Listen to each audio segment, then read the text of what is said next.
Continuando no tema memorialístico dos 12 anos desta academia, relembrarei 3 discursos que proferi neste período, começando pela minha primeira fala na ACLJ, lá em 2011, em que eu instei os confrades a refletirem sobre qual seria o porquê de se pertencer a uma confraria como a nossa.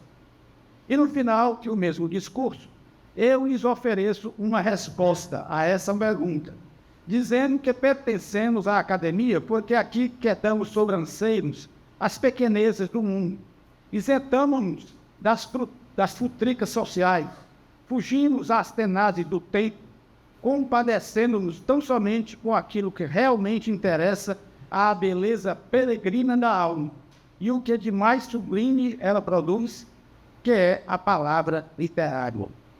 Frisei que, no Ateneu Literário, nós, as pessoas de letras, reverenciamos a memória eufórica, cultuamos a amizade verdadeira, porque desvinculada de interesses mundanos, e homenageamos o mundo interior, que somente os escribas temos o privilégio de externar. Encontramos na academia um universo paralelo, que não se contamina com a realidade comezinha, mas, ao contrário, edulcora e sublima o que é mais sáfaro em nossa vida. Não é diferente, me parece.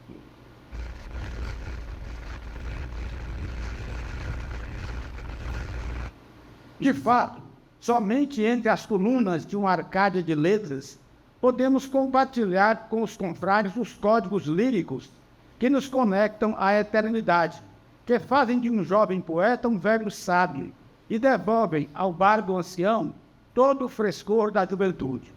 A verve criativa é intemporal, por isso faz um liame entre as idades, entre todas as épocas, entre todas as eras, produzindo o acervo estético de que somos guardiões. Mais adiante no tempo, em 2017, proferi outro discurso em que faço uma alegoria retórica, dizendo que eu mesmo, simbolicamente, já contaria 200 anos de idade, computadas à minha idade, somada à idade de meu pai e à do pai dele. Eu os conheci fisicamente e intelectualmente conheço sua filosofia e sua história. Então tomei o bastão do revezamento parental e segui em frente rumo ao comum objetivo, o da hombridade e da decência, o da grandeza e da modéstia, buscando a melhor virtude e a maior felicidade, para mim e para os meus, visando os valores maiores desta coletividade e desta pátria. Na sequência do discurso, estendi a todos os acadêmicos presentes esse mesmo raciocínio e essa mesma circunstância, citando a luta e o mérito do pai e do avô de cada qual, pois realmente cada um de nós traz em si um histórico familiar valiosíssimo. Por exemplo, disse eu naquele discurso, do mesmo modo, penso que também supera 2 séculos um vetusto Beto Student, computadas as suas primaveras, a do seu avô Godofredo, a riquíssima experiência de vida do Dr. Carlos Student, seu ilustre e saudoso pai, um anjo esmeraldino que espalhou a sua medicina por Messejanas e Amazônias do Brasil.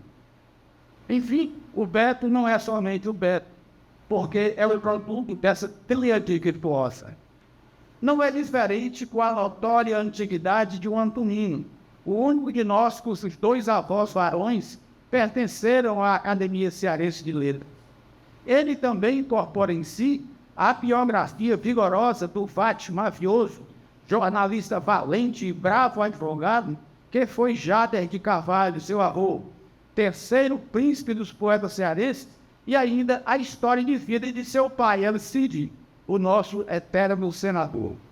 Assim também com o desembargador Durval Menezes, que certamente traz na sua bagagem etária o avô Otávio Aires, magnífico cronista, historiador do Juazeiro, contemporâneo do padre Cícero, bem como o pai homônimo, o grande ativista político e jornalista, os quais, sem dúvida alguma, forjaram o seu caráter e inspiraram a sua brilhante trajetória.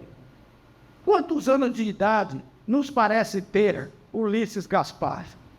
Dos mais jovens de nós, ele traz em si a nobre vetustez do avô Adroaldo, oficial do exército, de elevado grau maçônico, e do pai Ajuricaba, advogado e literato, com quem certamente, com certeza lhe emprestaram régua e compasso para ser quem hoje é, e que, por seu turno, estarão realizados em espírito ao encontrar o seu sucessor no chão sagrado deste congresso de homens de letras.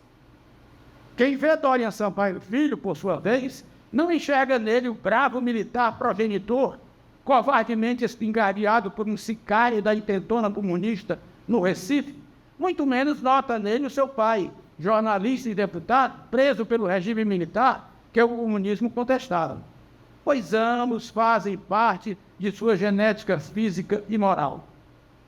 Quer dizer do antiquíssimo Lúcio de Alcântara, um dos maiores políticos cearenses de todos os tempos, neto de prefeito, seu Adelino, filho do médico, deputado, senador e governador, Dr. Valdemar, ele mesmo também médico, deputado, prefeito, senador e governador do Ceará.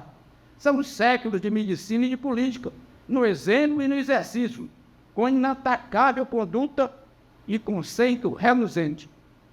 Exalto também as grandes mulheres antigas, entrevistas nas respectivas linhagens referidas, viragos maravilhosas, consortes amorosas e mães devotadas, de quando eram elas as abelhas rainhas das famílias, esteio moral dos lares e razão maior da luta de todos os varões aqui citados. Fecho aspas. Finalmente, por último, vou lembrar uma fala mais recente que expressei neste plenário, já em 2021, em que lancei mão do título de uma peça de cinema que fez grande sucesso nos anos 60, intitulada Mundo Cão, um documentário que tratava da luta sangrenta pela sobrevivência entre os irracionais e das correspondentes atrocidades cometidas pelo homem contra o homem. Quem é mais antigo aqui assistiu esse filme? O Mundo Cão, mesmo, o filme era uma produção italiana. O meu alvitre, então, o meu conselho, era de que não permitíssemos que o Mundo Cão entrasse aqui, que no seio da confraria imperasse sempre o mundo são, o mundo das pessoas tolerantes e cordatas, das pessoas compreensivas e serenas, das pessoas que cultuam a paz de espírito e as sadias relações dos indivíduos. Enfim, em linguagem bíblica, o mundo dos justos, não dos ímpios. Agora volto a apelar para essa mesma alegoria, a fim de lembrar a todos a premissa de que somos pessoas de bem, homens e mulheres de boa fé, pacifistas, humanitários, cidadãos interessados no bem comum e nos preceitos da virtude. Essa é a mensagem final que quero deixar aos confrades da ACLJ neste aniversário de 12 anos da nossa confraria. Quero lembrar que compomos uma irmandade harmoniosa e que somos livres para pensar e agir, desde que ilicitamente, sem que as divergências íntimas interfiram no respeito e no afeto que devotamos um ao outro. Se sabemos que o irmão está iludido na sua boa intenção e boa fé, não tentemos demovê-lo do seu ideário, que é tudo de que ele tem, de que ele dispõe para alimentar a alma e suportar a fugacidade da matéria. E somente a eventual desilusão pode produzir a epifania luminosa, jamais o pensamento contraposto. Façamos silêncio obsequioso sobre o equívoco de que ele esteja convicto, pois, estando ele enganado, mais ainda se faz credor de nossa solidariedade e compaixão, não do nosso ódio ou do nosso desprezo. Entendido. Obrigado.